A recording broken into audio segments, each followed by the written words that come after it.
আজকের খুতবায় আমার নিয়ত হলো ইনশাআল্লাহ কুরআনের ৭ম সূরার কয়েকটি আয়াতের উপর কিছু ভাবনা শেয়ার করা। সূরাটি হলো সূরাতুল আরাফ। সূরাতুল আরাফের শুরুর দিকে আল্লাহ আযজা ওয়া জাল্লা আদম আলাইহিস সালামের ঘটনা তুলে ধরেন। এই ঘটনার কিছু কিছু বিবরণ কুরআনের বেশ কয়েক জায়গায় পাওয়া যায়, সর্বমোট ৭ জায়গায়। প্রতিবার ঘটনার নতুন কিছু দিক তুলে ধরা হয়েছে। সুতরাং এটা ঘটনার পুনরাবৃত্তি নয়, বরং একই ঘটনার ভিন্ন ভিন্ন দৃষ্টিভঙ্গি। তাই সূরাতুল আরাফে ঘটনাটির নির্দিষ্ট একটি দৃষ্টিভঙ্গি বর্ণনা করা হয়েছে। এখান থেকে যে শিক্ষা আমরা লাভ করব তা একেবারেই অনন্য। এই শিক্ষা বাকারায় পাবেন না, পরের দিকের সূরা সফফাত বা অন্য কোনো সূরায় পাবেন না। এটা কোরআন অধ্যয়নের মূলনীতির অংশ। হয়তো কেউ বলতে পারেন, আমি তো নবীদের ঘটনা জানি, আমি ইতিমধ্যে আদম আলাইহিস সালামের ঘটনা জানি বা মূসা আলাইহিস সালামের ঘটনা প্রভৃতি জানি।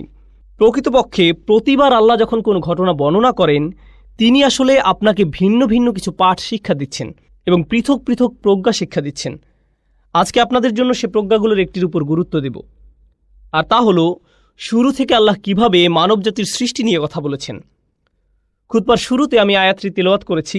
আল্লাহ আযজা ওয়া জাল্লা বলেন, ক্বাদ খালাকনাকুম, আমি তোমাদেরকে সৃষ্টি করেছি, সুম্মা সাওয়ারনাকুম, অধিকন্তু আমি শুধু তোমাদের সৃষ্টি করিনি, আমি তোমাদের রূপও দান করেছি। আকাশসমূহ এবং পৃথিবী সৃষ্টি করেছেন আল্লাহ, পর্বত সৃষ্টি করেছেন আল্লাহ, সৃষ্টি করেছেন অনিন্দ্য সুন্দর ঝর্ণাধারা, আল্লাহ সৃষ্টি করেছেন সম্প্রসারিত মহাবিশ্ব, আল্লাহ সৃষ্টি করেছেন ঝিকমিক করা তুষারকণা, বরফকণা। আল্লাহর সৃষ্টি সব কিছুতেই আছে মন করা সৌন্দর্য। আল্লাহ স্বাভাবিক বর্ণনা ভঙ্গির বাহিরে গিয়ে কোনো কিছুর সৌন্দর্য বর্ণনা করেন না, শুধু এটা বলেন যে তিনি অমুক জিনিস সৃষ্টি করেছেন। কিন্তু যখন আমাদের কথা আসে, তিনি বলেন তিনি শুধু আমাদের সৃষ্টি করেননি, অধিকন্তু তিনি আমাদের রূপ দান করেছেন, আমাদেরকে তিনি শৈল্পিক নিপুণতায় তৈরি করেছেন। রূপ দান করার ব্যাপারটা হলো আরবি ভাষায় তাসভির, অর্থ হলো ছবি। আরবিতে অবশ্য এর জন্য ব্যবহৃত শব্দ হলো সূরাহ, কিন্তু তাসভির মানে শৈল্পিক সৌন্দর্য দিয়ে কোনো কিছু রূপ দান করা। এখানে যে ব্যাপারটা বোঝানো হচ্ছে, এটা করা হয়েছে এক ধরনের শৈল্পিক চেতনা থেকে, প্রয়োজন থেকে করা হয়নি। যদি প্রয়োজন থেকে কিছু তৈরি করতে হতো, বাল খালাকতাহু, কিন্তু কোনো কিছু তৈরি করার পর যদি আপনি একে সাজাতে চান, নিখুঁত করতে চান, তখন পরবর্তী পদক্ষেপ নিয়ে আপনি এর তাসভির করেন, আপনি এর সুন্দর রূপ দান করেন। আল্লাহ আযজা ওয়া জাল্লা বর্ণনা করেন, মানুষকে সুন্দর আকৃতি দান করা হয়েছে। কুরআনের অন্য স্থানে আল্লাহ এর মূল শব্দ হুসন ব্যবহার করেছেন। অতএব আল্লাহ আযজা ওয়া জাল্লা বলেন, লাকাদ খালাকনাল ইনসানা ফি আহসানি তাকওয়িম, সূরা ৩ এর বিখ্যাত আয়াত। অবশ্যই আমি মানুষকে সৃষ্টি করেছি সর্বোত্তম গঠনে, সুন্দরতম আকার আকৃতি দিয়ে। আল্লাহ আযজা ওয়া জাল্লা বলেন সূরা মুমিনে, খালাকাকুম ফা আহসানা সুওয়ারাকুম সাওয়ারাকুম ফা আহসানা সুওয়ারাকুম, আর তিনি তোমাদেরকে আকৃতি দিয়েছেন, অতঃপর তোমাদের আকৃতিকে সুন্দর করেছেন। তিনি এখানে পরবর্তী পদক্ষেপের কথা বলছেন, যা নিজেই সুন্দর। তিনি এর সাথে আরেক ধাপ সৌন্দর্য যোগ করলেন, কারণ আল্লাহ আযজা ওয়া জাল্লা কোরআনে বিশেষ মনোযোগ আকর্ষণ করেছেন মানুষের সৌন্দর্য এবং আকর্ষণীয়তার প্রতি। মানুষ আকর্ষণীয় এক সৃষ্টি, মানুষ আল্লাহর অনিন্দ সুন্দর এক সৃষ্টি, আর এটি মানব জাতির জন্য খুবই শক্তিশালী একটি দিক। বস্তুত আজকের বিশ্বে মানুষের সৌন্দর্যকে ঘিরে যে ইন্ডাস্ট্রি গড়ে উঠেছে, তার সবচেয়ে বেশি লাভজনক ইন্ডাস্ট্রির মাঝে অন্যতম। কসমেটিক ইন্ডাস্ট্রি থেকে শুরু করে ফ্যাশন ইন্ডাস্ট্রি, পোশাক শিল্প, ফিল্ম ইন্ডাস্ট্রি, সব কিছুতে সৌন্দর্যকে পুঁজি করে তারা ব্যবসা করে। কিসের ভিত্তিতে তারা অভিনেতা, অভিনেত্রী, মডেল ইত্যাদি নির্বাচন করে। এমনকি কিছু কিছু নোংরা শিল্পেও তারা এই ধারণাকে কাজে লাগায় যে মানুষ সহজাতভাবেই সুন্দর এবং নিজেরা অন্য মানুষের সৌন্দর্যের প্রতি আকর্ষিত। তারা এটাকে পুঁজি করে ব্যবসা করে এবং অগণিত টাকা পয়সা উপার্জন করে। অতএব এটি খুবই শক্তিশালী একটা জিনিস, যা আল্লাহ মানবজাতিকে দিয়ে অলঙ্কৃত করেছেন, নারী পুরুষ সবাইকে দিয়েছেন। এখন এটা বলার পর আমি আপনাদেরকে বলেছিলাম এই খুতবা আদম আলাইহিস সালামের ঘটনা নিয়ে। আমি মনে করি এখানে উপবিষ্ট সবাই ঘটনাটি জানেন, বা অন্তত এই ঘটনার কিছুটা বিস্তারিত বিবরণ আপনাদের সবার জানা আছে। জান্নাতে আমাদের পিতামাতাকে একমাত্র যে নির্দেশটি প্রদান করা হয়েছিল, এই গাছের নিকটেও যেও না, লা তাকরাবু হাযিহি শাজারা, তোমরা দুজনে এই গাছ থেকে দূরে থাকো। এটাই ছিল একমাত্র নির্দেশ। যদি কোরআনের টেক্সট ভালোভাবে খেয়াল না করেন, তাহলে আপনার মনে হবে শয়তানের লক্ষ্য ছিল আমাদের পিতামাতাকে ওই গাছের ফল আহার করানো, আমাদের পিতামাতাকে ওই গাছের ফল আহার করানো, এটাই ছিল তার লক্ষ্য। আল্লাহ আযজা ওয়া জাল্লা এটাকে শয়তানের লক্ষ্য হিসেবে বর্ণনা করেননি। এটা আমার আশা ছিল, আমি আশা করেছিলাম শয়তানের উদ্দেশ্য ছিল, আল্লাহ বলেছেন এই গাছের নিকটেও যেও না, আর শয়তানের লক্ষ্য হবে তাদেরকে গাছের নিকটবর্তী করা। সূরা বাকারায় আল্লাহ বলছেন, আযাল্লাহুমুশ শাইতান, শয়তান তাদের পদস্খলন ঘটালো, শয়তান তাদের উভয়ের দ্বারা সামান্য ভুল করালো। আমরা এখনো জানি না সে পদস্খলনটি আসলে কি, কিন্তু সূরাতুল আরাফে আল্লাহ শুধু আমাদের বলেননি শয়তান কি করেছে, আল্লাহ আমাদেরকে তার উদ্দেশ্যের কথাও বলেছেন। তো কেন সে তাদেরকে গাছের নিকটবর্তী করতে চেয়েছিল? গাছ থেকে নিষিদ্ধ ফল আহার করানোই কি তার লক্ষ্য ছিল, নাকি তার মাথায় আরও অন্য কোনো উদ্দেশ্য ছিল যা মানবজাতিকে ধ্বংস করে ছাড়বে? আমাদেরকে একটি ব্যাপার বুঝতে হবে। এমনকি দিন শেষে আদম আলাইহিসসালামকে একটি নির্দিষ্ট গাছ সম্পর্কে বলা হলো, এই গাছের ফল তোমার জন্য হারাম, এই গাছের ফল খাওয়া তোমার জন্য নিষিদ্ধ। তিনি এবং আমাদের মা সেই ঐতিহাসিক ভুলটি করলেন এবং আমরা সেই গাছের ফল আহার করলাম। কিন্তু ব্যাপারটি নিয়ে যদি যৌক্তিক দৃষ্টিতে চিন্তা করেন, আমরা জীবনে অসংখ্য ভুল করি, আর মানুষ এই দুনিয়াতে আসার পর মারাত্মক সব অপরাধ করে থাকে। মানুষ খুন করে, ধর্ষণ করে, লুটতরাজ চালায়, ডাকাতি করে, চুরি করে, অন্য দেশে আক্রমণ চালায়, অন্য মানুষের সম্পদ দখল করে নেয়, অন্যদের প্রাপ্য অধিকার থেকে বঞ্চিত করে। এখন যদি এই সমস্ত অপরাধকে একটি গাছের ফল খাওয়ার অপরাধের সাথে তুলনা করেন, এটাকে তেমন কোনো বড় অপরাধ বলে মনে হবে না। এমনকি কোরআনেও আল্লাহ বলছেন, আযাল্লাহুমা, সে তাদের পদস্খলন ঘটালো, সে তাদের দ্বারা সামান্য ভুল করালো। আপনার মনে হতে পারে এটা তো মানবজাতির ইতিহাসের সবচেয়ে বড় ভুল, আর আল্লাহ আয্যা ওয়া জাল্লা এর মাত্রা কমিয়ে একে সামান্য ভুল বলে আখ্যায়িত করলেন। কিন্তু শয়তান এখানে শুধু ফল খাওয়ার চেয়েও বড় কিছু দেখল, শুধু গাছের নিকটবর্তী হওয়ার চেয়েও সে এখানে বড় কিছু দেখল। তার ছিল খুব নির্দিষ্ট একটি উদ্দেশ্য। এই ব্যাপারটার উপরেই আজকে গুরুত্ব দিতে চাই। আমার খুতবার প্রথম অংশ এই অংশের সাথে সম্পর্কহীন মনে হতে পারে। প্রথম অংশে আমি বলেছি আল্লাহ মানুষকে খুব সুন্দর অবয়বে সৃষ্টি করেছেন, আকর্ষণীয় করে তৈরি করেছেন। এখন শুনুন আল্লাহ আয্যা ওয়া জাল্লা শয়তানের মনের ভেতর থেকে কি বর্ণনা করছেন। ফাওয়াসওয়াসা লাহুমাশ শাইতান, শয়তান অবিরত তাদের কুমন্ত্রণা দিল এবং দূরে সরে গেল। ওয়াসওয়াসা মানে হামাসা ওয়া গাবা, সে তাদের কাছে যেত, কুমন্ত্রণা দিত এবং অদৃশ্য হয়ে যেত, এরপর আবার কুমন্ত্রণা দিত এবং আবার অদৃশ্য হয়ে যেত। ক্রমাগত কারো কাছে একই বার্তা বারবার প্রচার করা, যতক্ষণ না সে তা গ্রহণ করে নেয়। প্রোপাগান্ডা এভাবেই কাজ করে। আপনাদের কি মনে হয় কেন তারা একই অ্যাড বারবার প্রচার করে, যেন আপনার তা একেবারে মুখস্থ হয়ে যায়? যদি ওয়াসওয়াসা বারবার দেয়া না হয় তবে এটি আপনার চিন্তার অংশ হবে না। কোকের একটি বিজ্ঞাপন 10-15 বার দেখার পর হঠাৎ করে আপনার ইফতারিতে কোকের প্রয়োজন হয়। ভাবছেন কিরে, কোকের চিন্তা কোত্থেকে মাথায় এলো?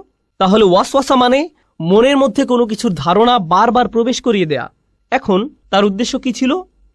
আল্লাহ বলেন, লিয়ুবদিয়া লাহুমা মা উরিয়া আনহুমা মিন সাওআতিহিমা। তিনি এখানে গাছের কথা উল্লেখ করেনি। শয়তান তাদের বারবার কুমন্ত্রণা দিতে লাগলো। এই অংশটা মনোযোগ দিয়ে শুনুন। তাদের কুৎসিত অংশ থেকে যা ঢাকা ছিল, যাতে সে তাদের জন্য তা প্রকাশ করে দেয়, অর্থাৎ তাদের উলঙ্গ শরীর। এখন এই অংশটি বোঝা একটু কঠিন, কারণ ঠিক কয়েক মুহূর্ত আগে একই সূরার আরেকটি আয়াতে আল্লাহ বলেন তিনি আমাদেরকে কেমন করে সৃষ্টি করেছেন? সুন্দর রূপে। এখন আল্লাহ বলছেন শয়তান চেয়েছিল আমাদের পিতামাতা যেন কুৎসিত রূপে একে অপরের নিকট প্রকাশিত হয়ে পড়ে, অর্থাৎ উলঙ্গ অবস্থায়। সে চেয়েছিল তাদের নিকট থেকে তাদের জামা কাপড় খুলে ফেলতে। এটাই ছিল তার লক্ষ্য। এখানে দুটি প্রশ্ন দেখা দেয়। প্রথমত, আল্লাহ কেন বলেননি যে শয়তান তাদেরকে গাছের ফল আহার করাতে চেয়েছিল?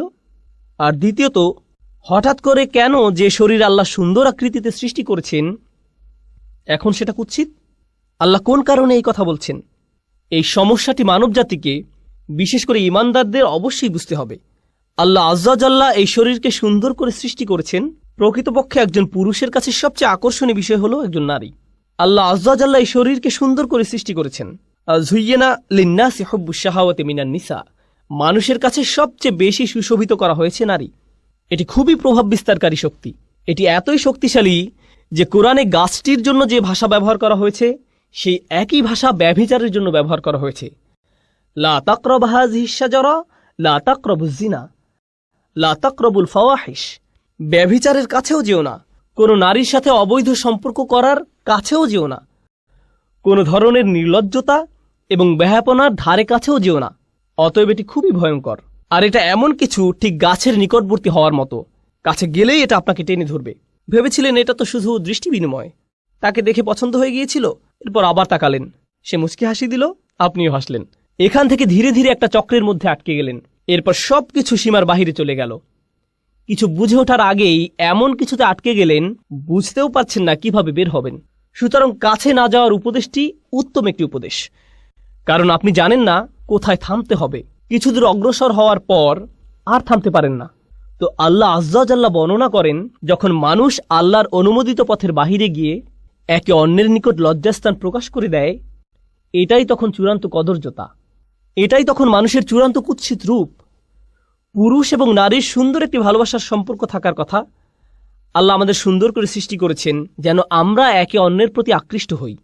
এরপর তিনি একটি ব্যবস্থাপনা তৈরি করলেন যার মাধ্যমে এই সম্পর্কটি বৈধতা পাবে।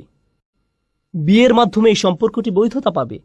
মানুষ যখন বিপরীত লিঙ্গের প্রতি আকর্ষণের কারণে এই সম্পর্কটি স্থাপন করতে চায়, কিন্তু এমন পন্থায় যা আল্লাহর নিকট অনুমোদিত নয়, তখন সে একই সম্পর্কটি যা সৌন্দর্যের কারণে তৈরি হয়েছিল, আকর্ষণের কারণে তৈরি হয়েছিল, সেই একই সম্পর্কটি তখন কুৎসিত রূপ ধারণ করে। আর এটা শুধু শারীরিক কদর্যতা নয়।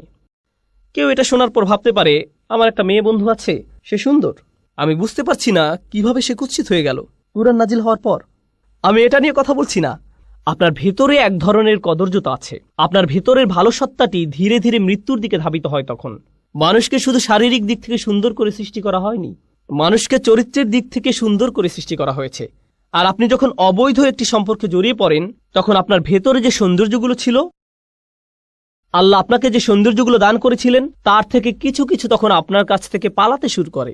আপনার ভেতর থেকে টেনে হিঁচড়ে বের করে ফেলা হয়। ফলে দেখবেন, যখন কোনো যুবক ছেলে কোনো মেয়ের সাথে অবৈধ সম্পর্কে জড়িয়ে পড়ে, বা কোনো মেয়ে কোনো ছেলের সাথে, তখন লক্ষ্য করবেন তারা দিন দিন তাদের পিতামাতার সাথে বদমেজাজি আচরণ থেকে আরও বেশি বদমেজাজি আচরণ করতে থাকে। তাহলে দেখা যাচ্ছে এই সম্পর্কটি তাদের জীবনের অন্যদিকে কদর্যতা নিয়ে এসেছে। আপনি বুঝতেও পারবেন না তার এরকম পরিবর্তনের কারণ কি। এটাই হলো সাওয়া বা কদর্যতা। প্রসঙ্গত, কুৎসিতের আরবি হলো কবাহা, এটা কাবিহ, এটা কুৎসিত। তাহলে সাওয়া অর্থ কি? আরবিতে সাওয়া মানে লাশ। লাশ দেখা মানুষের দৃষ্টিতে খুবই অস্বস্তিকর এবং কদর্য। এর দুর্গন্ধ, আকৃতি, গলে পচে যাওয়া মাংস, চামড়া, এর সর্বত্র পোকামাকড়, এর সব কিছুই আমাদের চিন্তায় খুবই অসহ্য। এই চিত্রটি আল্লাহ আজ্জা জাল্লা তুলে ধরেছেন। অন্য কথায়, আপনার শরীর জীবনী শক্তিতে পরিপূর্ণ, কিন্তু আপনার আত্মার মৃত্যু ঘটেছে। আপনার আত্মা একটি লাশে পরিণত হয়েছে। লিউবদি আলাহুমা মা উরিয়া আনহুমা মিন সাওআতিহিমা। শয়তান তাদের লজ্জাস্থান প্রকাশ করে দিতে চেয়েছিল, কুৎসিত অবস্থা। সে তাদের ভালো দিক দূর করে দিতে চেয়েছিল। প্রসঙ্গত, এই সম্পর্কে আরেকটি ব্যাপার উপলব্ধি করা গুরুত্বপূর্ণ। আল্লাহ আজ্জা জাল্লা মানব জাতিকে ফেরেশতাদের চেয়েও উত্তম মর্যাদা দিয়েছেন। ইবলিসের চেয়েও তিনি মানুষকে উত্তম মর্যাদা দিয়েছেন। আর শুধু একটি জিনিসের কারণে মানুষ এই উত্তম মর্যাদা লাভ করেছে। অনাফাখতু ফীহি মির রূহি ফাকাউ লাহু সাজিদিন। আল্লাহ যখন মানুষের ভেতরে রূহ ফুঁকে দিলেন, শরীরকে সুন্দর করে সৃষ্টি করা হয়েছে, কিন্তু যে রূহ আল্লাহ মানুষের ভেতরে ফুঁকে দিয়েছেন, যে আত্মা আল্লাহ আপনার ভেতরে ফুঁকে দিয়েছেন, যে ভালো গুণগুলো তিনি আপনাকে দিয়েছেন, সেটাই আপনাকে বেশি সৌন্দর্যমণ্ডিত করেছে আল্লাহর যে কোনো সৃষ্টির চেয়ে। সেটাই আপনাকে অন্যদের থেকে পৃথক করেছে। শয়তান তা জানে, আর তাই সে মানুষের শারীরিক সৌন্দর্যকে কাজে লাগিয়ে তাদের আত্মিক সৌন্দর্যকে কুৎসিত করতে চাইবে। এটাই তার লক্ষ্য। এখন এটা বলার পর সে কিভাবে আমাদের পিতামাতাকে রাজি করালো, এটা লম্বা একটা ঘটনা। আমি তার একটি সংক্ষিপ্ত রূপ আপনাদের সামনে উপস্থাপন করছি। সংক্ষিপ্ত ভাষণটি হলো, সে আদম এবং হাওয়া আলাইহিসসালামকে বলেছিল, শোনো, তোমাদের সৃষ্টি করা হয়েছে পৃথিবীর জন্য। ইন্নী জাইলুন ফিল আরদি খলিফা। আল্লাহর সিদ্ধান্ত হলো তোমাদের দুনিয়ার জন্য সৃষ্টি করা হয়েছে। তোমাদের জান্নাত থেকে দুনিয়াতে স্থানান্তর করা হবে যে কোনো মুহূর্তে। জান্নাত ছেড়ে পৃথিবীতে কে যেতে চায়? এখন শোনো, শুধু ফেরেশতারা এখানে থাকতে পারবে। সরি, তোমরা ফেরেশতা নও। অথবা তোমাদের জন্য আরেকটি উপায় আছে। যদি তোমরা জান্নাতের পার্মানেন্ট রেসিডেন্ট কার্ড বা গ্রিন কার্ড পেতে চাও, এটাই তোমাদের একমাত্র বিকল্প উপায়। অতএব ফেরেশতা হওয়ার একমাত্র উপায় হলো, বা জান্নাতের চিরস্থায়ী অধিবাসী হওয়ার একমাত্র উপায় হলো, তোমাদেরকে ওই গাছের ফল খেতে হবে। এটাই একমাত্র উপায়। তো সে বলল, আনতাকুনা মালাকাইনি আও তাকুনা মিনাল খালিদিন। এই গাছ থেকে আহার করো, হয় তোমরা ফেরেশতা হয়ে যাবে, নতুবা জান্নাতের চিরস্থায়ী অধিবাসী হয়ে যাবে। এজন্যই আমাদের পিতামাতা ভুলটি করেছিলেন। এখন এই ভুল করার পর কি ঘটল? আল্লাহ বর্ণনা করছেন, ফাদাল্লাহুমা বিগুরুর। এই আয়াতটি ভালোভাবে বোঝা খুবই গুরুত্বপূর্ণ। তিনি বলেন, সে তাদের পদস্খলিত করল ধীরে ধীরে। দাল্লাহুমা আরবি শব্দ দাল্লা এসেছে দালউন থেকে, যার অর্থ বালতি। আগের দিনে বালতি ব্যবহার করা হতো কূপ থেকে পানি তোলার কাজে। একটি বালতি দড়ি দিয়ে বেঁধে কূপের ভিতরে ফেলতো, তারপর টেনে টেনে তুলতো। এর নাম হলো আদলা দালওয়াহু। এর নাম হলো আদলা দালওয়াহু। বালতি কি সাথে সাথে উপরে উঠে আসে নাকি সময় লাগে? সময় লাগে। এটি একটি ধীর প্রক্রিয়া, আর প্রক্রিয়াটি যদি মাত্রাতিরিক্ত ধীর গতির হয় তখন আপনি আদলা দালওয়াহু বলেন না, বলেন দাল্লা দালওয়াহু। এটা অতিরিক্ত লম্বা সময় নেয়। শয়তানকে বর্ণনা করা হয়েছে সে তাড়াহুড়ো করে না, সে আপনাকে পথভ্রষ্ট করতে চায়, কিন্তু সে সময় নিয়ে ধীরে ধীরে করবে। সে আপনার কাছে আসে, আপনি বলেন আউযু বিল্লাহি মিনাশ শাইতানির রাজিম, সে তখন বলবে ওকে, আমি একটু পর আবার আসব, চিন্তা করো না, আমাদের হাতে সময় আছে। সে একটু পর আবার আসবে, এরপর আবার আসবে, এরপর আবার আসবে, আপনাকে অবিশ্বাসী বানানোর জন্য বা আপনাকে দিয়ে পাপ করানোর জন্য। সে আপনার উপর প্রতিবার 1% করে কাজ করবে, আর এটা অনুধাবন করা খুবই গুরুত্বপূর্ণ। মনোবিজ্ঞানে তারা একটি বিশেষ বিষয় পরীক্ষা করে দেখে, এর নাম হলো স্লো বয়েল, ধীর গতির সিদ্ধ। তারা একটি ব্যাঙকে নিয়ে ফুটানো পানিতে ছেড়ে দেয়, এটি তখন সাথে সাথে লাফ দিয়ে বের হয়ে যায়।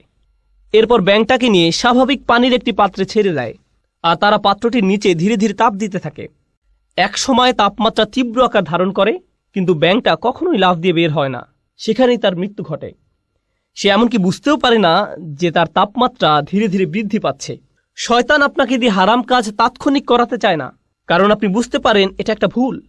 আপনি আল্লাহর আশ্রয় প্রার্থনা করেন, তো সে আপনার কাছে আসবে নির্দোষ সব বিষয় নিয়ে। আপনি তখন ভাববেন এতে আর কি সমস্যা, মানুষ এটাকে শুধু শুধু খারাপ মনে করে, কিন্তু আপনি বুঝতেও পারবেন না। এরপর সে আপনার কাছে এসে সামান্য একটু পদস্খলন ঘটাবে, আপনার আশেপাশের সবাই বলবে এটা করো না। আপনি তখন মুখ ঘুরিয়ে বলবেন এটা কি হারাম? আমি এমন কি করেছি? আমি কি কাউকে খুন করেছি? কি ভুল করেছি আমি? শয়তান ঠিক এই কাজটাই করে। দাল্লাহুমা বিগুরুর। সে আমাদের পিতামাতার সাথেও সব ধরনের প্রতারণার মাধ্যমে এই পদ্ধতি অবলম্বন করেছিল। ব্যাপারটা ইন্টারেস্টিং যে আরবিতে গুরুর মানে প্রতারণা, আবার এর দ্বারা অহংকার বোঝায়। সে মানুষের অহমিকা জাগিয়ে দেয়। মানুষ যখন ছোটখাটো ভুল করে আর কেউ সে ভুল ধরিয়ে দিলে বা স্মরণ করিয়ে দিলে, এটা স্বামী হোক বা স্ত্রী হোক, বাবা হোক বা মা হোক, কেউ ভুল ধরিয়ে দিলে সাথে সাথে সে মাগরুর হয়ে ওঠে, সাথে সাথে রাগান্বিত হয়ে ওঠে। না, কি বলছো তুমি? তুমি কে আমার ভুল ধরার? এভাবে তাদের ইগো ভালো হওয়ার পথ বন্ধ করে দেয়। যে সমস্যাটা শয়তানের নিজের ছিল, অহংকারের সমস্যা।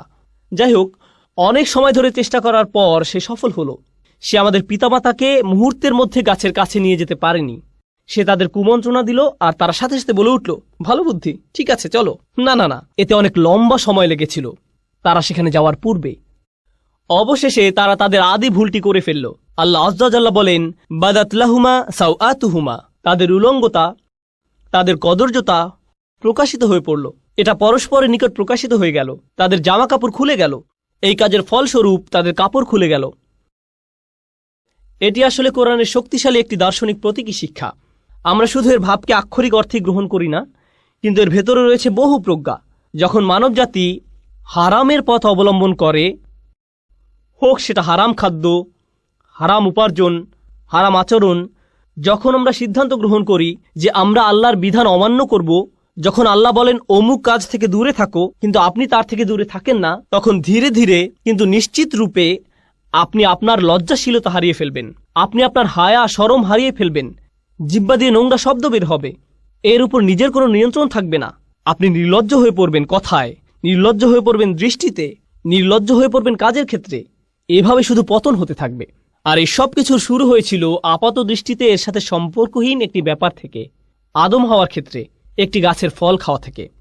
আর আমাদের ক্ষেত্রে যখন কোনো ব্যাপারে আমরা আল্লাহকে অমান্য করব, তার নিষিদ্ধকৃত বস্তুর নিকটে যাব, আমাদেরকে দেয়া আল্লাহর শ্রেষ্ঠ উপহার, আমাদের হায়া, আমাদের লজ্জা, আমাদের শালীনতা, আমাদের সংকোচের চেতনা চুরমার হয়ে যাবে। আমরা এর অযোগ্য হয়ে পড়ব। তারা যখন এই কাজ করলো, তাদের কাপড় খুলে গেল। ফলে তারা কি করলো? অতফিকা ইয়াখসিফানি আলাইহিমা মিন ওয়ারাকিল জান্নাহ। তারা সাথে সাথে জান্নাতের পাতা দিয়ে নিজেদের ঢাকতে শুরু করলো। তারা অপমানিত হলো এবং নিজেদের লজ্জা ঢাকতে লাগলো। আমরা এখান থেকে কি শিখছি? পরস্পরের সম্মুখে উলঙ্গ না হওয়াটা আদম সন্তানের প্রকৃতিতেই আছে। পোশাক পরিচ্ছদ পরে থাকা, নিজেদের লজ্জা ঢেকে রাখা, এটা আদম সন্তানের সহজাত প্রকৃতিতে স্থাপন করে দেয়া হয়েছে। এজন্য মানবজাতির সকলে সহজাতভাবে নিজেদের ঢেকে রাখতে পছন্দ করে। বাচ্চা মেয়ে বা বাচ্চা ছেলে সামান্য বুদ্ধি হলেই 2 বছর বয়স, 3 বছর বয়স বা 4 বছর বয়স, খুবই ছোট, তাদের কোনোভাবেই এখনো বুদ্ধিমান সচেতন প্রাণী বলা যায় না। কিন্তু মা জামা পরানোর সময় বাবা যদি সামনে এসে যায়, তারা লজ্জিত হয়ে পড়ে, তারা কম্বলের নিচে লুকিয়ে পড়ে। আল্লাহ মানবজাতির ভেতরে প্রাকৃতিকভাবেই লজ্জার চেতনা স্থাপন করে দিয়েছেন। কিন্তু তখন কি হয়, যখন শয়তান কুমন্ত্রণার পর কুমন্ত্রণা দিতে থাকে, সে কুৎসিত সবকিছুকে মানুষের নিকট সুন্দর হিসেবে উপস্থাপন করে। ওয়াযায়্যানা লাহুমুশ শাইতানু আমালাহুম, শয়তান তাদের কাজগুলোকে তাদের নিকট সুন্দর হিসেবে উপস্থাপন করে। ঈমান থাকলে, বিশ্বাস থাকলে আল্লাহ যাকে কুৎসিত বলেছেন আমরাও তাকে কুৎসিত মনে করি, আল্লাহ যাকে সুন্দর বলেছেন আমরাও তাকে সুন্দর মনে করি। কিন্তু যদি শয়তানকে আপনার অন্তরে প্রবেশ করতে দেন, যে জিনিসগুলো কুৎসিত মনে হওয়ার কথা ছিল তাই আপনার কাছে সুন্দর মনে হওয়া শুরু করবে। এরপর সমাজের অবস্থা এমন পর্যায়ে এসে উপনীত হয়, আপনি যত কম জামাকাপড় পরবেন, আপনার জামাকাপড় যত খোলামেলা হবে। রাসূল যেমন বলেছেন, কাসিয়াত আরিয়াত সাল্লাল্লাহু আলাইহি সাল্লাম, একসময় মহিলারা এমনভাবে জামাকাপড় পরবে যদিও তাদের শরীরে কাপড় থাকবে কিন্তু দেখতে মনে হবে উলঙ্গ। জামাকাপড় এমন টাইট হবে মনে হবে যেন শরীরের উপর রং করা হয়েছে, কোনো কিছু সে পরিধান করেনি। অবস্থা এমনই হবে এক সময়, আর এটাই মানবজাতির কাছে সুন্দর মনে হবে। কিন্তু পক্ষান্তরে প্রসঙ্গত এটা শয়তানের ফাঁদ। মানবজাতির চূড়ান্ত ব্যর্থতা হবে তখন যখন নির্লজ্জতাকে সুন্দর মনে হবে, উদযাপন করা হবে। প্রসঙ্গত তারা কি করে, এখানে উপস্থিত অনেক যুবক ছেলের জন্য সিয়াম পালন করা অনেক কঠিন মনে হয়, কারণ সে নিজে নিজে প্রতিজ্ঞা করেছে রমজানে সে কোনো মুভি দেখবে না। ওরা আপনাকে মুভি দেখার জন্য কিভাবে প্ররোচিত করে, ওরা ট্রেইলার বানায়। আর এই ট্রেইলারগুলোতে কি দেখানো হয়, হয়তো এটি কোনো অ্যাকশন মুভি ট্রেইলার, বিস্ফোরণ হচ্ছে, একটি গাড়ি আরেকটি ধাওয়া করছে, ফাইট হচ্ছে, ঠিক মাঝখানে কোথাও তারা উলঙ্গ একটি দৃশ্য যোগ করে দিবে কয়েক সেকেন্ডের জন্য। মুভির গল্পের সাথে এর কোনো সম্পর্ক নেই। তারা এটা দিয়ে লোভ দেখায় যেন আপনি বলে ওঠেন, ওহ আমাকে এখন এটা দেখতে হবে। তারা এভাবে আপনাকে আটকে ফেলে। তারা বেহায়াপনাকে উদযাপন করে। তারা এমন জিনিস উদযাপন করে যা মানবজাতির দৃষ্টির আড়ালে লুকিয়ে থাকার কথা ছিল। এরপর আছে অন্য প্রান্তের কিছু লোক, আমাদের সব সময় শালীন থাকতে হবে, আমাদের লজ্জা থাকতে হবে, আমাদেরকে নিজেদের হায়া শরমের সংরক্ষণ করতে হবে। আস্তাগফিরুল্লাহ। এখন আপনি সারা জীবন ধরে সব সময় চোখ নিচু করে রাখেন, জীবনে মাটি আর ঘাস ছাড়া কোনো কিছু আপনার চোখে পড়েনি। যে মেয়েকে বিয়ে করবেন এমনকি তার দিকেও চোখ তুলে তাকান না। এমনকি বিয়ে হওয়ার পরেও কিছু কিছু মুসলিম সংস্কৃতিতে আমরা এতই ধার্মিক যে আমরা কোরআনের চেয়েও বেশি ধার্মিক, আমরা রাসূল সাল্লাল্লাহু আলাইহি সাল্লামের সুন্নাহ থেকেও বেশি ধার্মিক। স্ত্রী সবসময় জিলবাব হিজাব পরে থাকে, এমনকি ঘরের ভেতরেও সে এমনকি তার স্বামীর জন্যও সাজে না, এমনকি তার স্বামীর জন্যও সুন্দর পোশাক পরে না। সে কখনো তার স্বামীকে নিজের দিকে আকৃষ্ট করার চেষ্টা করে না। যদি জিজ্ঞেস করেন কেন এমনটা করো না, সে বলবে আস্তাগফিরুল্লাহ আস্তাগফিরুল্লাহ। এটা আস্তাগফিরুল্লাহ নয়, তুমি যে স্বামীর কাছেও নিজেকে ঢেকে রাখো এটাই আস্তাগফিরুল্লাহ। কারণ নারী পুরুষের সম্পর্ক যদি সৌন্দর্যমণ্ডিত না হয়, হালাল সীমার ভেতরে সম্পর্ক যদি হালালের ভেতরে সুন্দর না হয়, তখন শয়তান পুরুষ মানুষটির অন্তরে কুমন্ত্রণা দেওয়ার সুযোগ পেয়ে যায়। সে বলবে তুমি যা চাচ্ছ তা বিয়ের সীমার বাহিরে পাবে। বুঝতে পারছেন? আল্লাহ আযজা ওয়া জাল্লা কোরআনে এই সুন্দর সম্পর্কের সংরক্ষণ করেছেন যেন বিয়ের ভেতরে সম্পর্কটা সুন্দর এবং রোমান্টিক থাকে। কিভাবে তিনি এটা করেছেন? আল্লাহ আযজা ওয়া জাল্লা একই সূরায় বলেন, তিনি বর্ণনা করেন, ইয়া বানি আদমা খুযু যিনাতাকুম ইনদা কুল্লি মসজিদ, হে বনি আদম তোমরা প্রত্যেক নামাজের সময় সাজসজ্জা পরিধান করে নাও। পরবর্তী আয়াতে তিনি বলেন, কুল মান হাররামা যিনাতাল্লাহ, বলো কে হারাম করেছে আল্লাহর সৌন্দর্য উপকরণ। এখান থেকে আমরা শিখতে পারি আল্লাহ এই সৌন্দর্য সবসময় ঢেকে রাখার কথা বলছেন না। আল্লাহ বলছেন এই সৌন্দর্য প্রদর্শন করার জন্য উপযুক্ত জায়গা আছে, এর জন্য উপযুক্ত পরিবেশ রয়েছে। তিনি আপনার এই সৌন্দর্যকে অস্বীকার করছেন না, তিনি এটা তৈরি করেছেন যেন আপনি এর প্রতি আকৃষ্ট হন, কিন্তু উপযুক্ত মাধ্যমে এটা পেতে হবে। এজন্যই তিনি এই সৌন্দর্য সৃষ্টি করেছেন। তাই তিনি বলছেন, ইউওয়ারি সাওআতিকুম ওয়ারিশান কদ আনজালনা আলাইকুম লিবাসান ইউওয়ারি সাওআতিকুম ওয়ারিশান। সুবহানাল্লাহ। আমি তোমাদের জন্য পোশাক অবতীর্ণ করেছি, আমি পোশাক নাজিল করেছি। আল্লাহ এই আয়াতে বলছেন পোশাকও কোরআনের মতো, ওহির মতো আল্লাহর নাজিলকৃত একটি উপহার। যেভাবে আমরা কোরআনকে সাজাই সেভাবে আমাদের সুন্দর পোশাক পরিধান করার কথা, শালীন কিন্তু সুন্দর পোশাক, যেন এটি আমাদের কদর্যতাকে ঢেকে রাখে। এরপর তিনি বলছেন ওয়ারিশান, পোশাক দিয়েছি তোমাদের শোভা বর্ধনের জন্য। প্রসঙ্গত আরবিতে রিশা এর শাব্দিক অর্থ হল পাখির পালক। পাখির পালক। ক্বাবলা রামি ইউরাশুস সাহাম, তীর নিক্ষেপ করার আগে তীরের মধ্যে পালক লাগিয়ে নাও। তো পালকের ব্যাপারটা হলো আগের দিনে মেয়েরা তাদের জামায় পালক লাগিয়ে সাজত। এখানে মূল ব্যাপারটা হলো সৌন্দর্যমণ্ডিত করা, শোভাবর্ধন। আল্লাহ আজ্জা ওয়া জাল্লা আসলে আমাদের গভীর প্রজ্ঞাপূর্ণ একটি ভারসাম্য দান করেছেন। আমাদের আজকের বিশ্ব, মার্কিন যুক্তরাষ্ট্র সহ আধুনিক বিশ্ব এবং মুসলিম বিশ্বের অধিকাংশ অঞ্চল যা ভ্রান্ত উপায়ে আধুনিক হচ্ছে, এগুলোর দিকে তাকালে আপনি কি দেখতে পান? আপনি দেখতে পান সুন্দর সুন্দর রাস্তাঘাট, আধুনিক সব দালান কোঠা, সরকার ব্যবস্থা, টেকনোলজি, ভালো ভালো কত কিছু ঘটছে। কিন্তু একটি ক্ষেত্রে মানবতা তার স্বকীয়তা হারিয়ে ফেলছে, আর তা হলো আমরা নির্লজ্জতা এবং বেহায়াপনা উদযাপন করছি।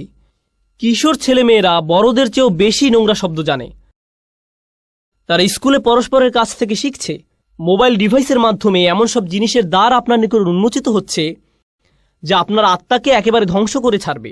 প্রতি মুহূর্ত, সব সময় এসব ছবি দ্বারা আক্রান্ত হচ্ছেন প্রতিনিয়ত, এসব শব্দ দ্বারা, এসব মেসেজ দ্বারা। একদিকে আমাদের নিজেদের রক্ষা করতে হবে। যে সৌন্দর্য আল্লাহ আমাদের ভেতরে দান করেছেন, সারা জীবনের জন্য তা ঢেকে রাখা সম্ভব নয়, এবং আশা করা যায় যে এটা আমাদের উপর কোনো প্রভাব ফেলবে না। এর জন্য দরকার উপযুক্ত একটি রাস্তা, উপযুক্ত একটি উপায় দরকার, অর্থপূর্ণ এবং উদ্দেশ্যপূর্ণ উপায়ে এর মুক্তি দরকার। আর তা হলো বিবাহ নামক প্রতিষ্ঠান। এটাই সেই প্রতিষ্ঠান। আল্লাহ আজ্জা ওয়া জাল্লা আমাদের খুব সুন্দর প্র্যাকটিক্যাল একটা ধর্মদান করেছেন। তিনি আমাদের থেকে সাধু সন্ন্যাসী হওয়া আশা করেন না।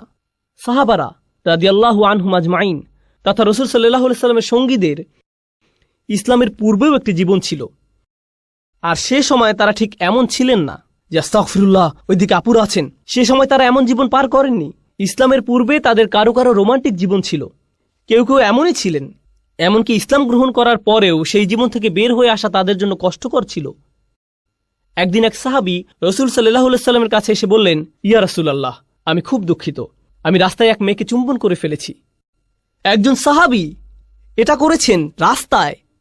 রাসূল সাল্লাল্লাহু আলাইহি সাল্লাম তাকে কয়েক রাকাত নামাজ পড়তে বললেন, কারণ তিনি ধীরে ধীরে ভালো হচ্ছেন, তিনি আস্তে আস্তে ভালো হওয়ার দিকে এগিয়ে যাচ্ছেন। আমি বলছি না যে এমনটা করা আপনাদের জন্য বৈধ। যারা মাত্র ইসলামে প্রবেশ করেছেন, এটা তাদের জন্য একটা জার্নি ছিল। রাসূল সাল্লাল্লাহু আলাইহি সাল্লাম তাকে এভাবে ধমক দেননি। তুমি কি আদম আলাইহিস সালামের ঘটনা শোনোনি? তুমি কি জানো না এই কারণে আমাদেরকে জান্নাত ত্যাগ করতে হয়েছিল, আর তুমি সেই শয়তানের পদাঙ্ক অনুসরণ করছো? না, তিনি লম্বা কোনো লেকচার দেননি। জাস্ট 2 রাকাত নামাজ পড়ো, আল্লাহর কাছে ক্ষমা চাও, এমনটা যেন আর না ঘটে। নিজের উপর এত কঠোর হবে না। আপনাদের কেউ কেউ অতীতে ভুল করেছেন, আর কেউ কেউ এখনো করে যাচ্ছেন। আল্লাহর কাছে ফিরে আসার এটাই সেরা সময়। কয়েক রাকাত নামাজ পড়ে আল্লাহর কাছে শক্তি সামর্থ্য প্রার্থনা করুন, যেন আপনি সেই সম্পর্কগুলো থেকে বের হয়ে আসতে পারেন, যেন সেই আসক্তিগুলো থেকে বের হয়ে আসতে পারেন। অন্য কাউকে এই সম্পর্কে জানতে হবে না। আপনাকে আমার কাছে এসে বা অন্য কারো কাছে গিয়ে এই অপরাধগুলো স্বীকার করতে হবে না। আল্লাহ জানেন আপনি কিসের মধ্যে আটকে আছেন। আল্লাহ ইতিমধ্যে জানেন। যদি নিজের অন্তরে যথেষ্ট শক্তি না পান এই রমজান মাসে, তবে এই শক্তি আর কখনোই পাবেন না। এই ধরনের সমস্যাগুলো থেকে বের হয়ে আসার এটাই শ্রেষ্ঠ সময়। এর চেয়ে উত্তম কোনো সময় হতে পারে না। তাই আমি আল্লাহ আজ্জা ওয়া জাল্লার নিকট প্রার্থনা করছি, আমাদের মাঝে যারা জীবনে ভুল করেছেন বা এখনো করে যাচ্ছেন, আল্লাহ যেন আমাদের এমন ইমানের শক্তি দান করেন যেন আমরা এই ধরনের ভুলগুলো থেকে বের হয়ে আসতে পারি, এবং আমরা যেন বুঝতে পারি যে এগুলো আসলে শয়তানের চাল। আমরা যেন তার কাছ থেকে সরে আসতে পারি এবং আল্লাহর অনুমোদিত উপায় অবলম্বন করতে পারি, যেগুলো বাদে অন্যগুলো হারাম। আল্লাহ আমাদের জন্য যে পথ খোলা রেখেছেন, হালালের পথ, তা যেন অবলম্বন করতে পারি। বারাকাল্লাহু লি ওয়া লাকুম ফিল কুরআনিল হাকিম ওয়া নাফা'নি ওয়া ইয়্যাকুম বিল আয়াতি ওয়া যিকরিল হাকিম।